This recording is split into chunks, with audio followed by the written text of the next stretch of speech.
నమస్తే. ఆలయం కార్యక్రమానికి స్వాగతం. విజయవాడ నగరం ఎన్నో ఆలయాలకు నివాసం. విజయవాడలో ఈరోజు మనం ఒక విశిష్టమైన ఆలయాన్ని సందర్శించబోతున్నాం. అదొక పురాతన శివాలయం. శతాబ్దాల చరిత్రను తనలో దాచుకున్న ఈ ఆలయం భక్తుల ఆధ్యాత్మికతకు ప్రతీకగా నిలుస్తోంది.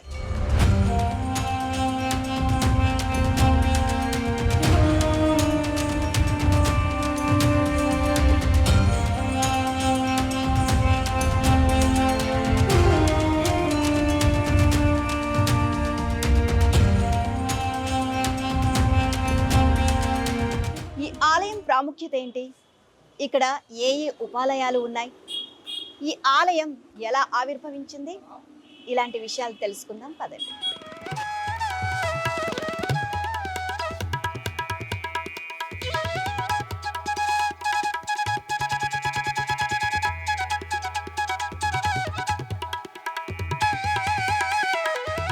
రథసప్తమి సందర్భంగా ఈ ఆలయంలో ఎన్నో ప్రత్యేక పూజలు నిర్వహిస్తారు.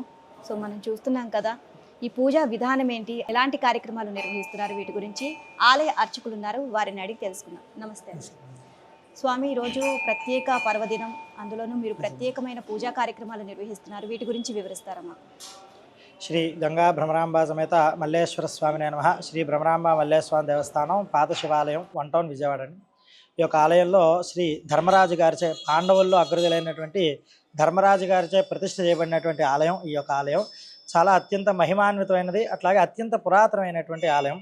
అందులో ఈ రోజున యొక్క మాఘమాసం అంతా కూడా యొక్క సూర్య భగవానుడికి చాలా విశేషమైనటువంటి మాసం. అంటే కార్తీక మాసంలో శివుడికి, అట్లాగే ధనుర్మాసంలో విష్ణుమూర్తికి, ఆశ్వీజ మాసం అమ్మవారికి ఎట్లా చేస్తామో ఈ యొక్క మాఘమాసం అంతా కూడా సూర్య భగవానుడికి చాలా ప్రీతి, ప్రత్యక్ష దైవం. అదే మాఘము, మా ప్లస్ అఘము అనగా మాఘము అంటే పాపము లేనిది, ఎటువంటి పాపానైనా తొలగించేటువంటి విశిష్టత ఉన్నటువంటి మాసం ఈ యొక్క మాసం అనమాట. అదే అటువంటి మాసంలో ఈ యొక్క రథసప్తమి అనగా సూర్యుని యొక్క జయంతి, అంటే స్వామివారి యొక్క తత్వాన్ని తెలియజేసినటువంటి దినంగా ఈ యొక్క శుభదినంగా ఈ యొక్క రథసప్తమిని పురస్కరించుకుంటారు. అటువంటి రథసప్తమిని పురస్కరించిన యొక్క ఇదంతా కూడా సూర్య మండలం అంటారు. అంటే అర్చన జరిగి స్వామివారి లోపలంతా కూడా సూర్య యంత్రాన్ని వేసి ఆ యంత్రంలో యొక్క సూర్య భగవాన్ని ఆరాధన చేసి ఆ యొక్క బీజాక్షరాలతో మహాసౌరం, అరుణం, త్రిచ విధానంగా స్వామివారికి అర్చనా కార్యక్రమాలు చేసి ఈ యొక్క స్వామివారికి అరుణం అనేటువంటి 4 వేదాల్లో చెప్పబడేటువంటి విశేషమైనటువంటి మంత్రాలన్నింటినీ కూడా ఇక్కడ స్వామివారికి పారాయణ చేసి లోక కళ్యాణం కోసం ప్రత్యేకంగా ఈ యొక్క కార్యక్రమం చేయబడుతుంది. ఎందుకంటే ఆరోగ్యం భాస్కరాదిచ్చేది, అంటే మనకి ఆరోగ్యాన్ని ప్రసాదించేటువంటి వాడు ఆ యొక్క సూర్య భగవానుడు. అంతే కదా, ప్రతి మనిషికి కూడా ఇప్పుడు కావాల్సిన మొట్టమొదటిగా ప్రధానంగా ఆరోగ్యం. కాబట్టి అట్లాగే కరోనా వచ్చిన దగ్గర నుంచి కూడా ప్రతి మనిషి కూడా తెలియకుండా చాలా ఆరోగ్యపరంగా ఇబ్బందులు పడుతూ ఉన్నాం. కనుక ఆరోగ్యాలన్నీ తొలగించాలి, మంచి ఆరోగ్యాన్ని ఇవ్వాలి ఎవరు అంటే ఆ యొక్క భాస్కరుడు సూర్య భగవానుడికి చేయడం వల్ల విశేషమైన ఫలితం ఇస్తుంది. కాబట్టి ఇట్లాగే పెద్దలు ఏదైతే చెప్తున్నారో పురాణాల్లో చెప్పినటువంటి విధంగా ఆ యొక్క స్వామివారి యొక్క నమస్కారాలు, అరుణము, త్రిచ విధానంగా అర్ఘ్య ప్రదానం చేసి స్వామివారికి అరుణ పారాయణ చేసి ఇట్లాగా మాఘమాసం అంతా కూడా ఈ యొక్క ఆలయంలో అత్యంత పురాతనమైనటువంటి ఇటువంటి ఆలయంలో యొక్క సూర్య భగవానుడి ఆలయం చేయడం, అర్చన చాలా ప్రత్యేకంగా విశేషంగా చేయబడుతూ ఉంది. అంతేకాకుండా ఇంకా ఎలాంటి కార్యక్రమాలు నిర్వహిస్తూ ఉంటారు ఈ మాఘమాసం సందర్భంగా? ఈ ఆలయం వచ్చేసరికి ఏంటంటే మనకి చాలా ప్రత్యేకమైనటువంటిదండి. అంటే ఎందుకండి ఇది ప్రత్యేకం అంటే, మామూలుగా ఏదైనా మనం ఒక దేవాలయానికి వెళ్ళాం అనుకోండి, సరే విష్ణుమూర్తి ఆలయానికో లేకపోతే శివాలయానికో వెళ్ళాం అనుకోండి, ప్రధానమూర్తిని దర్శనం చేస్తాం, మహా అయితే 1-2 ఉపాలయాలు చూస్తాం, మహా అయితే చూస్తే ఒక 4-5 ఉపాలయాలు చూస్తాం. కానీ ఇక్కడ ఈ ఆలయంలో ఉండేటువంటి ప్రత్యేకత ఏంటంటే, ఆలయం ప్రదక్షిణ ప్రారంభం చేసిన దగ్గర నుంచి, అంటే స్వామివారి ద్వైస్తంభం దర్శనం చేసుకున్న తర్వాత మొట్టమొదటిగా క్షేత్రపాలకుడు ఏంటో ఆంజనేయ స్వామి వారి దర్శనంతో ప్రారంభం చేస్తే ప్రదక్షిణ చేస్తున్నంతసేపు కూడా ఆలయాన్ని దర్శనం చేస్తూనే ఉంటాం. ఇక్కడ రమాసమయ సత్యనారాయణ స్వామి వారు ఉన్నారు, లక్ష్మీ నరసింహస్వామి వారు ఉన్నారు, అలివేలు మంగా సమేత వెంకటేశ్వర స్వామి వారు ఉన్నారు, అట్లాగే భద్రకాళి సమేత వీరభద్ర స్వామి వారు ఉన్నారు, అట్లాగే వల్లీ దేవసేన సమేత సుబ్రహ్మణ్యేశ్వర స్వామి వారు ఉన్నారు. ఇంకా ప్రత్యేకంగా చెప్పే ఒక విషయం ఏంటంటే, మనం శ్రీశైలంలో వింటాం ఇష్టకామేశ్వరి అమ్మవారి ఆలయం.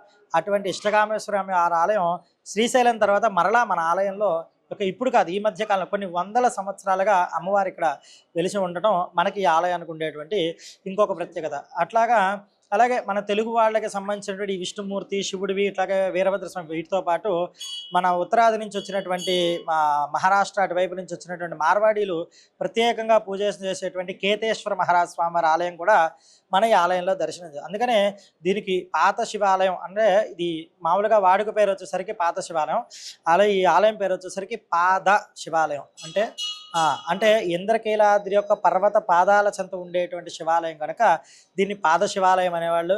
అట్లాగే దీనికి ఇంకో మరో పేరు కూడా ఏముందంటే సకల దేవతా నిలయం అంటారు. అంతే కదా, మరి అందరూ దేవుళ్ళు కూడా మనకి ఇక్కడ ఫలానా వారు లేరు అనడానికి లేని విధంగా చక్కగా అందరు దేవతలు కార్తీక మాసం ఉత్సవాలు జరుగుతాయి, ధనుర్మాసం ఉత్సవాలు జరుగుతాయి, మార్గశిర మాసం ఉత్సవాలు జరుగుతాయి. అలాగా చైత్ర మాసం ప్రారంభం చేసుకుంటే ఫాల్గుణ మాసం వరకు కూడా ఈ ఆలయంలో ప్రతి మాసం ప్రత్యేక ఉత్సవాలు జరగటం ఈ ఆలయం ప్రత్యేకత. అలాగే నందీశ్వర స్వామి వారి అభిషేకం ప్రతి నెల కూడా బహుళ త్రయోదశి అనగా అమావాస్య ముందు వచ్చేటువంటి త్రయోదశి రోజున ప్రదోష కాలంలో ఇక్కడ నందీశ్వర స్వామి వారికి అర్చన జరుగుతుంది. అట్లాగే కాలభైరవాష్టమికి కాలభైరవ స్వామి జరుగుతుంది. దక్షిణామూర్తికి ఇక్కడ దక్షిణామూర్తి జయంతి రోజున స్వామివారి. అట్లాగే ఈ సంవత్సరం ప్రారంభం చేసుకుని చక్కగా అన్నపూర్ణ అమ్మవారి జయంతి రోజున కూడా ఇక్కడ అమ్మవారికి అన్నపూర్ణ అమ్మవారి జయంతి ఉత్సవాలు జరుగుతాయి. అట్లాగే తమిళనాడు వైపు ప్రాచుర్యం ఉన్నటువంటి మన చిదంబర ఆలయంలో ప్రత్యేకంగా చేసేటువంటి ఉత్సవం ఆరుద్రోత్సవం. ఆ ఆరుద్రోత్సవం కూడా ఇక్కడ మామూలుగా మన విష్ణుమూర్తిని ఉత్తరద్వార దర్శనం చేసుకుంటాం మనందరికీ తెలుసు. అలాగే శివుడికి కూడా ఉత్తరద్వార దర్శనం ఉండే రోజు. దీన్ని ప్రధానంగా వచ్చేసరికి అంటే చిదంబర ఆలయంలో స్వామివారు ప్రత్యేకంగా చేస్తారు. అటువంటి ఆచారం మన దేవాలయానికి కూడా కొన్ని తరాలుగా ఇక్కడ నడుస్తూ ఉండటం మన ఆలయం యొక్క ప్రత్యేకత. అట్లాగా ఈ ఆలయం గురించి చెప్పుకుంటూ వెళితే ఏంటంటే ప్రత్యేక ఉత్సవాలు ప్రతి మాసం కూడా ఈ ఉత్సవాలు ప్రత్యేకంగా జరుగుతూ ఉంటాయి అన్నమాట. స్వామి, ఈ పూజా కార్యక్రమాన్ని ఎవరికి వారు సొంతంగా మీ దగ్గరకు వచ్చి మాకు ప్రత్యేకంగా కావాలని జరిపించుకోవచ్చా, మీరు మాత్రమే నిర్వహిస్తూ ఉంటారు? అలా ఇది చెప్పే కదండి, ఇది ప్రధానంగా ఆలయం దేవస్థానం తరపున నిర్వహించారు లోక కళ్యాణం కోసం. అంతే.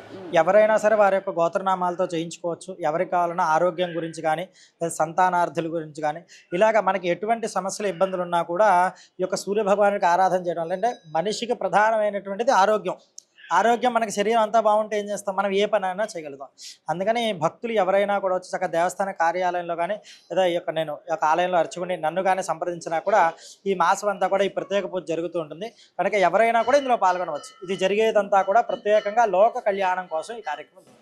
ఈ పూజలో పాల్గొనాలి అంటే ఏ విధంగా మిమ్మల్ని సంప్రదించాలి అంటే? ఇక్కడ దేవస్థానం కార్యాలయం సంప్రదించవచ్చండి, లేదంటే కనుక మా ఫోన్ నెంబర్ అది ఇస్తాము. ఫోన్ ద్వారా సంప్రదించినా కూడా ఒకవేళ రాలేని పక్షంలో ఎవరైనా ఉంటే అటువంటి వారి యొక్క గోత్రనామాలతో కూడా ఈ యొక్క అర్చన కార్యక్రమాలు చేయడం జరుగుతుంది. మీకు ప్రత్యేకంగా ధన్యవాదాలు. శ్రీ భ్రమరాంబ మల్లేశ్వర స్వామి ఆలయం విశిష్టత గురించి తెలియజేయడానికి అర్చకులు సాయి గారు అలాగే రఘు గారు మనతో పాటు ఉన్నారు. వారిని అడిగి మరిన్ని విషయాలు తెలుసుకుందాం. నమస్కారం రఘు గారు, అసలు ఈ ఆలయం చాలా పురాతనమైనది అని మేము తెలుసుకొని వచ్చాము. అసలు ఈ ఆలయం ఎలా ఆవిర్భవించింది? శ్రీ గురుభ్యో నమః, శ్రీమాత్రే నమః. శ్రీ భ్రమరాంబ మల్లేశ్వర స్వామి వార్ల దేవస్థానం పాత శివాలయం పవిత్ర కృష్ణానదీ తీరాన ద్వాపర యుగంలో ధర్మరాజు గారిచే ప్రతిష్ఠించబడినటువంటి ఈ యొక్క దేవాలయంలో స్వామివారికి ప్రతి నిత్యము కూడా తెల్లవారుజామున 5 గంటల నుంచి అభిషేక కార్యక్రమాలు జరుగుతూ ఈ రోజు దాకా దేదీప్యమానంగా స్వామివారు అభిషేక కార్యక్రమాలు జరుగుతూ ఉన్నాయి. ముఖ్యంగా ఎంతో విశేషం మనకి ఈ యొక్క దేవాలయంలో కార్తీక మాసం 30 రోజులు కూడా తెల్లవారుజామున 3 గంటల నుంచి భక్తుల దర్శనార్థం స్వామివారికి అభిషేక కార్యక్రమాలు జరుగుతూ ఉంటాయి. అలాగే ముఖ్యంగా శివరాత్రి పర్వదినం అంటే మనకి ఎంతో విశేషంగా 2 గంటల నుంచి కూడా స్వామివారికి అభిషేక కార్యక్రమాలు ఉంటాయి. అలాగే మర్నాడు రథోత్సవం కార్యక్రమం కూడా భ్రమరాంబ మల్లేశ్వర స్వామివారి గంగా భ్రమరాంబ సమేత మల్లేశ్వర స్వామివారు, అలాగే కనకదుర్గమ్మ వారి విగ్రహాలు, అలాగే వసంత మల్లికార్జున స్వామి దేవస్థానం విగ్రహాలు 3 ఉత్సవమూర్తులను కూడా ఈ యొక్క రథంలో పెట్టి ఊరేగించడం అనేది గత కొన్ని దశాబ్దాలుగా ఆనవాయితీగా వస్తుంది. చైత్రమాసం నుంచి మొదలుకొని పాల్గొన మాసం వరకు ప్రతి మాసంలో కూడా స్వామివారికి నిత్యం ఏదో ఒక కార్యక్రమాలు, ఒక మాస శివరాత్రి కానివ్వండి, ఆరుద్ర నక్షత్రం కానివ్వండి, స్వామివారికి అమావాస్య ముందు వచ్చే బహుళ త్రయోదశి నందీశ్వర స్వామివారికి అభిషేకం కార్యక్రమం అండి. ప్రతి నిత్యము ఈ యొక్క దేవాలయంలో ఏదో ఒక కార్యక్రమం స్వామివారికి జరుగుతూ ఉంటుంది.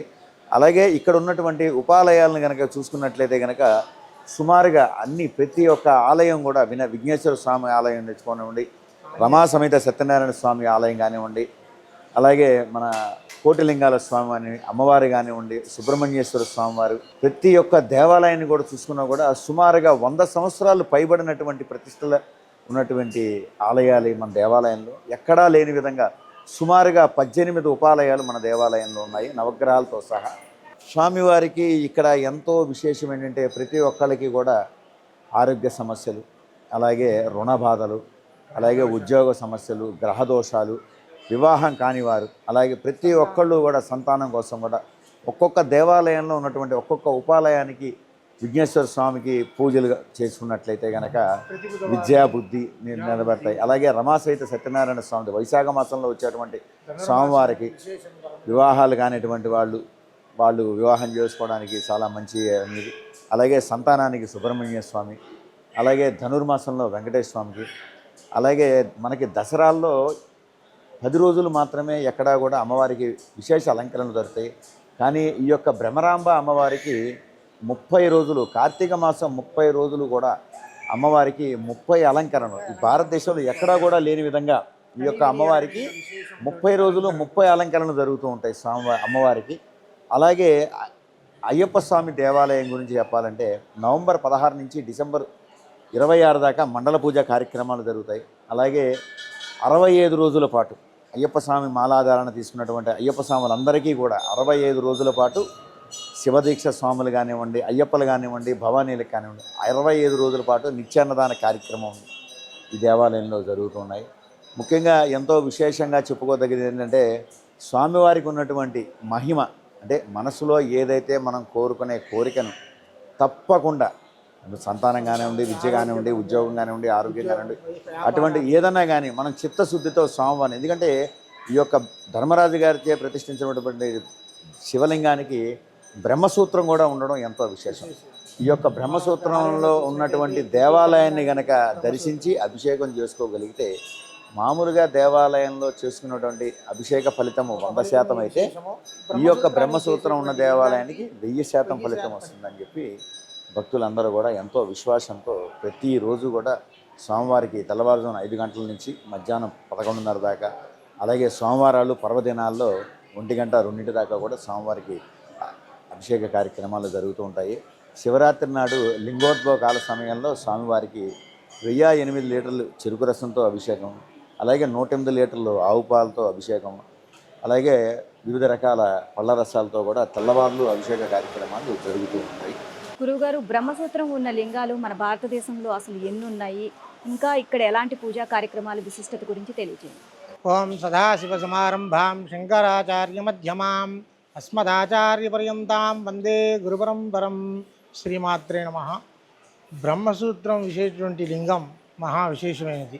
మామూలుగా మనం చూసేటువంటి ఒక లింగం సూత్రం లేకుండా మనకి అది కూడా శివలింగాకారంలో ఉండేటువంటి ఎంత ఫలితం అయితే ఇస్తుందో, ఇక బ్రహ్మసూత్రం చూసుకునేటువంటి లింగం అయితే ఒక అభిషేకం చేస్తే ఎంత విశేషతో ఈ సూత్రం ఉండేటువంటి లింగానికి అభిషేకం చేస్తే అత్యంత సత్ఫలితము. అంటే ఒక అభిషేకం చేస్తే ఎంత పుణ్యమో ఈ యొక్క సూత్రలింగంగా చేసేటైతే 4-5 సార్లు చేసినంత పుణ్యము ఫలితము కూడా.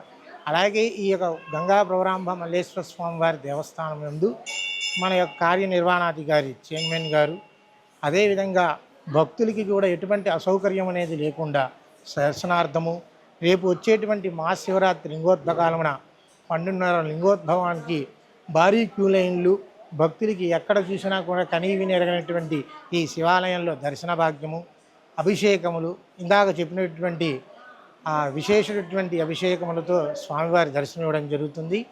అదేవిధంగా ప్రతినిత్యము కూడా మన యొక్క దేవస్థానం నుండి నిత్య కార్యక్రమాల్లోని 325 రోజులు నిత్య గోత్రనామములు, దేవస్థానం ముందు భక్తులు 1500 చెల్లించి ప్రతినిత్యము కూడా గోత్రనామం మహన్యాసపూర్వకంగా ఏకవార రుద్రాభిషేకము, ఇంకా మరింత విశేషంగా ఏకాదశి రుద్రాభిషేకములు, వారి యొక్క శక్తి కొరకు అభిషేకములు జరిపించుకుంటూ ఇలాగ స్వామివారి యొక్క కృపకు పాత్రులుగా గరి, అదే విధముగా మన భ్రమరాంబ మల్లేశ్వర స్వామివారి అమ్మవారికి ప్రతినిత్యము కూడా దేవీ ఖడ్గమాల అష్టోత్తర పూజ, అలాగే శ్రీచక్ర నవార్చన పూజ, అదేవిధంగా ప్రతినిత్యము కూడా సాయంకాలములు శుక్రవారములు ఆ విధంగా స్వామివారికి మంగళ నీరాజనములు, వేదాశీర్వచనములు ప్రతినిత్యము కూడా జరుగుతూ ఆ తల్లి ఆ పరమేశ్వరి యొక్క అనుగ్రహం భక్తులకి సదావకాశం ఇస్తూ అనుజ్ఞ. ధన్యవాదాలు. ప్రస్తుతం మనతో పాటు ఉన్నారు ఆలయ చైర్మన్, అలాగే ఈవో, ట్రస్ట్ బోర్డు సభ్యులు. సో ఆలయ అభివృద్ధికి సంబంధించి వారిని అడిగి తెలుసుకుందాం. నమస్తే అండి. సార్, ఆలయ అభివృద్ధి అనేది ఎలా జరుగుతుంది? అలాగే భక్తులు కూడా చాలా మంది, ఎన్నో ఉపాలయాలు ఉన్నాయి, మొత్తం కూడా ఎక్కడికో మనం వెళ్ళాల్సిన అవసరం లేదు, అన్ని ఆలయాలు ఇక్కడే ఉన్నాయి, కొలువుదీరు ఉన్నారు దేవతలందరూ కూడా. సో ఏ విధంగా ఏర్పాట్లు చేస్తున్నారు? నమస్తే అమ్మ, నా పేరు బొమ్మమ్మధు, శివాలయం చైర్మన్, పాత శివాలయం. మళ్ళీ ఈ ఆలయం చరిత్ర గురించి, విజయవాడ 1 టౌన్ పాత శివాలయం అంటే పాండవులు ధర్మరాజులు స్థాపించిన శివాలయం. ఎన్నో వందల సంవత్సరాల చరిత్ర గుడి. ఈ విజయవాడ ఈ గుడికి ఒక ప్రత్యేకత ఉంది. ఈ గుడికి వచ్చి ప్రతి భక్తుడు కూడా ఆ శివయ్యని దర్శనం చేసుకుంటే అంత మంచి జరిగిద్దని ఒక నమ్మకం ఈ యొక్క శివాలయంలో ఫస్ట్ నుంచి ఉన్న సంవత్సరం. ఈ ఆలయ అభివృద్ధి గురించి కానివ్వండి, ఏదైనా మా ఈవో గారు, మా పాలకమండలి సభ్యులందరితో కూడా వచ్చిన భక్తులకు ఎటువంటి ఇబ్బందులు లేకుండా, వారి శివయ్య దర్శనం చేసుకుని వారికి ఎటువంటి ఇబ్బందులు లేకుండా వారు చక్కగా ఆ స్వామి వారి దర్శనం చేసి పంపించడం జరుగుతుంది. అలాగే ప్రసాదం, ప్రియ ప్రసాదం కానివ్వండి, శానిటరీని కానివ్వండి, భక్తులు శివాలయానికి వస్తే మళ్ళా ఆ శివయ్య ఆశీస్సులు ఉండాలి, శుభ్రంగా ఉండాలి, ఆ శివయ్య దర్శనం చేసుకోవాలని చెప్పి మేము, మా పాలకమండలి, మా ఈవో గారు ఒక సంకల్పంతో ముందుకు వెళ్తున్నాం. అలాగే రేపు ఈ నెల 26 మహాశివరాత్రి కూడా ఉంది. విజయవాడ నగరంలో మహాశివరాత్రి అంటే మీకు తెలిసిన ప్రత్యేకత ఈ గుడి. దాని గురించి కూడా మా ఈవో గారు కానీ మేమంతా కూర్చొని కూడా ఈ సంవత్సరం ఆ మహాశివరాత్రి చాలా ఘనంగా చేయాలి, ఆ స్వామివారి పండుగ చాలా ఘనంగా చేయాలని ఒక సంకల్పంతో మేము ముందుకు వెళ్తున్నాం. అట్లాగే వచ్చే భక్తులకి ఈ క్యూ లైన్ కానివ్వండి, అట్లాగే శానిటరీస్ కానివ్వండి, ఉచిత ప్రసాదం కానివ్వండి, ఏ ఇబ్బంది లేకుండా ప్రతి భక్తులు కూడా ఆ శివయ్య దర్శనం ఏర్పాటు చేసుకోవటానికి అన్ని ఏర్పాట్లు కూడా మేము ఆల్రెడీ కూర్చొని డిస్కషన్ చేసుకున్నాం. అట్లాగే ఇక ఒక వారం 10 రోజుల్లో కూడా ఈ యొక్క బ్రోచర్స్ కూడా ఈవో గారి నేతృత్వంలో ప్రెస్కి కూడా ఇవ్వటం జరుగుతుంది. ఆ కార్యక్రమం కూడా అన్నీ జరుపుతున్నాం. ఏదేమైనా కానీ విజయవాడ నగరంలో ఒక మహాశివరాత్రి, ఈ శివయ్య పండగ చాలా ఘనంగా చేయాలని ఒక సంకల్పంతో ముందుకెళ్తున్నాం తల్లి. సార్, ఆలయ ఈవోగా మీకు ఎన్నో బాధ్యతలు ఉంటాయి. సో భక్తుల గురించి ఆలోచించాలి, అలాగే ఆలయ అభివృద్ధి గురించి ఆలోచించాలి. సో ఏ విధంగా, అంటే ఇంకా శివరాత్రి కూడా రాబోతుంది, సో ఏ విధంగా చేస్తున్నారు సార్ పూజా కార్యక్రమాలు కానీ, అలాగే అభివృద్ధి దీనికి సంబంధించి? నమస్తే అమ్మ, నా పేరు నటరాజన్ షణ్ముఖం, గ్రేడ్ 1 ఎగ్జిక్యూటివ్ ఆఫీసర్ని. ఈ నెల 23వ తారీఖు నుండి 26వ తారీఖు వరకు మహాశివరాత్రి పర్వదినం అంగరంగ వైభవంగా ఈ దేవస్థానంలో ఏర్పాటు చేస్తున్నాం. 26వ తారీఖు రాత్రి 11:30కి మా వేద పండితుల చేత, మా అర్చకుల చేత స్వామివారికి లింగోత్పకాల అభిషేకం కార్యక్రమం కూడా ఏర్పాటు చేసాం. దానికి కూడా 501 రూపాయి రుసుము కూడా ఏర్పాటు చేస్తాం. ఎవరైతే 501 రూపాయి రుసుము చెల్లిస్తారో మా టికెట్ కౌంటర్లో వారికి వాళ్ళ గోత్రనామాలతో ఇక్కడ అభిషేకం కార్యక్రమం జరుగుద్ది. అదేవిధంగా ఏకకాలంలో ఇక్కడ అభిషేకం జరుగుద్ది. అలాగే ఇక్కడ కన్నికా పరమేశ్వరి అన్నదానం కమిటీ ద్వారా వాళ్ళ ఆధ్వర్యంలో ఇక్కడ మా శివయ్యకి, అమ్మవారికి కళ్యాణ మహోత్సవం ఇక్కడ జరుగుద్ది. ఈ 2 కార్యక్రమంతో పాటుగా ఒక పక్కన వేద మంత్రాలతో వేద సభ కార్యక్రమం జరుగుతుంది. దానికి కావాల్సిన అన్ని ఏర్పాట్లు కూడా మేము చేయడం జరుగుతుంది. అలాగే రేపు 8వ తారీఖులో లేదా 9వ తారీఖు శుభలేఖ కూడా స్వామివారు మహాకళ్యాణం శుభలేఖ శివరాత్రికి కూడా వస్తుంది. అది కూడా ఆవిష్కరణ చేస్తాం. సార్, ఇది ఎంతో పురాతనమైన ఆలయం. సో భక్తులు కూడా కోకొల్లలుగా వస్తూ ఉంటారు. ఇంకా అభివృద్ధి ఏ విధంగా జరిగితే బాగుంటుందని మీరు అనుకుంటున్నారు? మంచిదమ్మా. ఈ దేవాలయం సుమారు 800 సంవత్సరాలు పైబడి పాండవుల అగ్రజ అయిన ధర్మరాజు గారి చేత ప్రతిష్ఠించబడింది.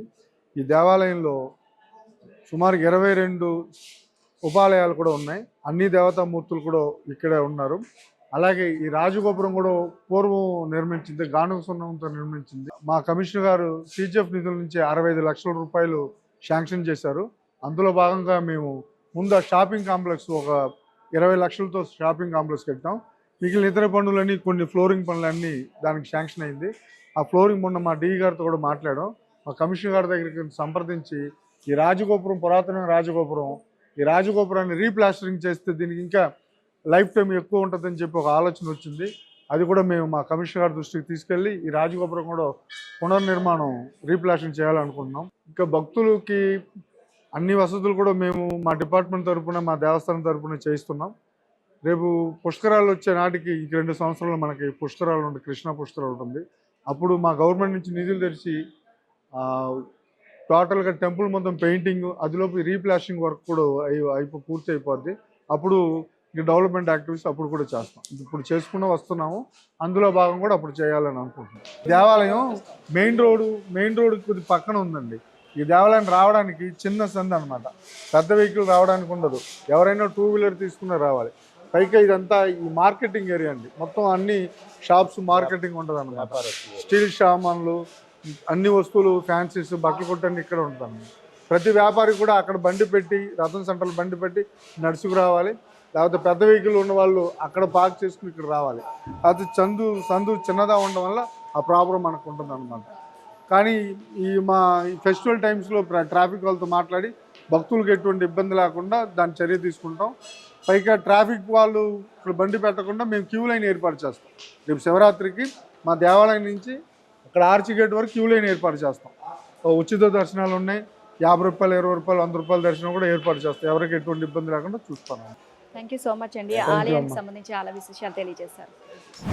ద్వాపర యుగంలో ప్రతిష్ఠించిన పాత శివాలయం ఆలయం గురించి తెలుసుకున్నారు కదా. ఇది ఇవాల్టి ఆలయం కార్యక్రమం. మరో పురాతన ఆలయంతో మళ్ళీ కలుసుకుందాం. నమస్కారం.